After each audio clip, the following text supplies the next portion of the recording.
So this gear leg has to match the other one. I've set it up here in the middle. I've approximated a 50-degree angle. It's about the best I can do because I have to hand fit it with the grinder. And I'm just taking small bits, small chunks of this, maybe 50 or 60 thousandths a pass.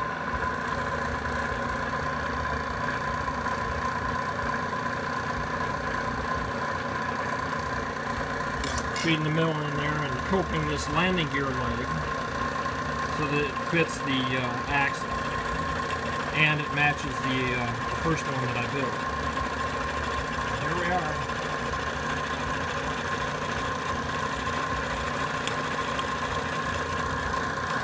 So each successive pass, as I get close to zero here on the x-axis, I just run it down to zero, and I left myself enough room to final finish touch it. So come down to zero.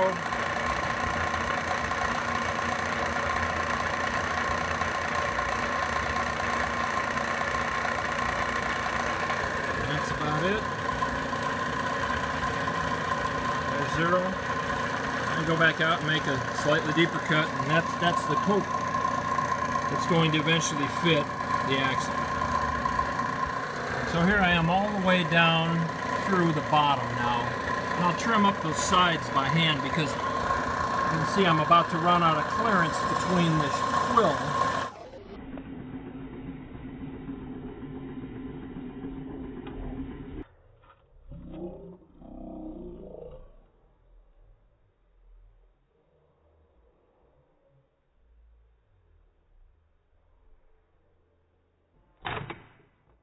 Mark it for length, finish grind it.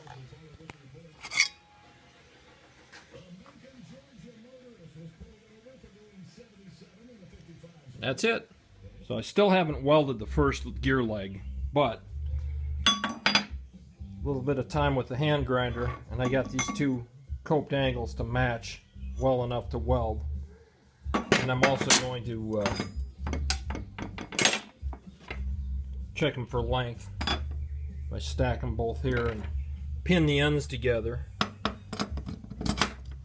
Okay, so with the ends of these pinned at the same pivot point on this piece of all thread, I look vertically down here and they match up length pretty close enough for my concerns. I'll make sure I work out all of the angles as I tack weld everything, and there's going to be a 1/16 of an inch or so of play to fill, but it's time to weld.